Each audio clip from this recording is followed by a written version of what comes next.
السلام عليكم ورحمة الله تعالى وبركاته أصحابتا إداوانيسا دمانتين بوحان إذن leeyahay maalin wanaagsan haddii ay maalin idin tahay haddii ay habeen idin tahayna habeen wanaagsan ayaan idin leeyahay maanta muuqaalkan waxaan uga hadli doonaa saddexda qofood ee ugu wanaagsan dadka caanka ah ee ku dhex jira social media kuwaasoo aanan lahayn wax mucaarad ah ama dad fallaago ku ah oo iyaga mar walba tooshka ku ifiya maadaama ay horumarkooda ka xun yihiin muuqaalkan like saar asxaabtaada kale ee YouTube-kana u share gareeb aad iyo aad u mahadsan tahay barnaamijkan waxaan uga hadlaynaa saddexda qofood ee ugu caansan social media kuwaasoo aanan lahayn wax mucaarad ah dhalinyarada YouTube-ka ama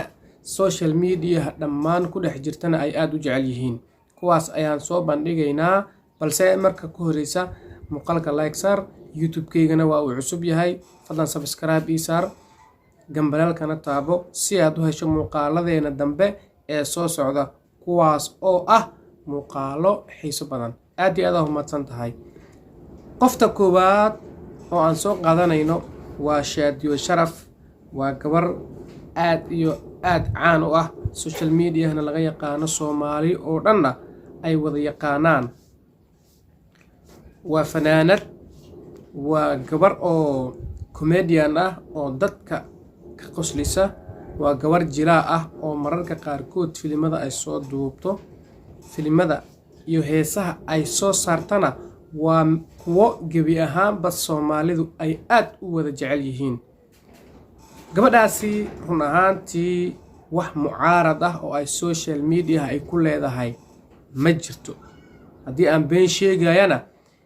idinka markaati ka ah ee iqabta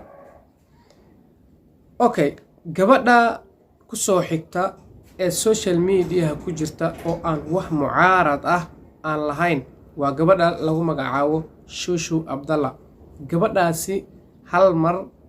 ayaa waxaa laga sameeyay muuqaal fadeexo ah ayaa laga sameeyay markaasina waxay ahayd sidaan u malaynayo bartamihii 2021kii sanadkii aynu soo dhaafnay xilligaasna iyada kaligeed ma aha gabdhaha caanka oo dhan ayaa lagu kacsanaa waxaa jiray wiilal faar ku dhiiglayaal la yiraahdo oo balaaya ah ya gabara xogaa yar macnaha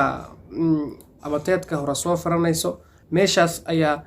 goob inta la geliyo waxaa lagu leeyahay asto beero remember okay Shushu Abdalla markaasi waa ay ku jirtay gabdhaha faarkaasi wareega soo qabtay laakiin waxay ahaayeen waxba kama jiraan wax aan waxba ka jirin oo sal iyo raatoona aan lahayn ayay ahaayeen waqtigaasi ka hor iyo waqtigaasi kadibna wax mucaarad ah ama qof daba taagan social media kuma arkin waa gabar dhalinyarada Soomaaliyeed rag iyo dumarba ay aad u jecel yihiin qof wax ka sheegaya male iyadana saas oo kale qof wax ka sheegto male qofkani saddexaad oo aan soo wado waa qof dhalinyarada Soomaaliyeed ay aad u jecel yihiin waa qof YouTuber ah qofkay u malaynaysaa inaan soo wado hadda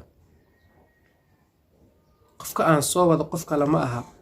waa Zaki bin Haji waa wasiirka arrimaha gudaha Zaki bin Haji waa qof YouTuber ah sidoo kale waa qof TikToker ah waxa uu YouTube-kiisa ku soo gudbiyaa barnaamijyada ugu qosolka badan oo ka yimaada dhankaas iyo TikTok ayuu inta badan reaction ka bixiyaa waxa kale uu mararka qaarkood reaction ka bixiya fanaaniinta iyo fanka Soomaaliyeed xeerarkiisa kala duwan iyo halka uu marayo ninkaasi waa nin dhalinyaradu ay aad u jecel yihiin sida aad wada ogsoon tihiin aniguna aan wada ogsoonahayna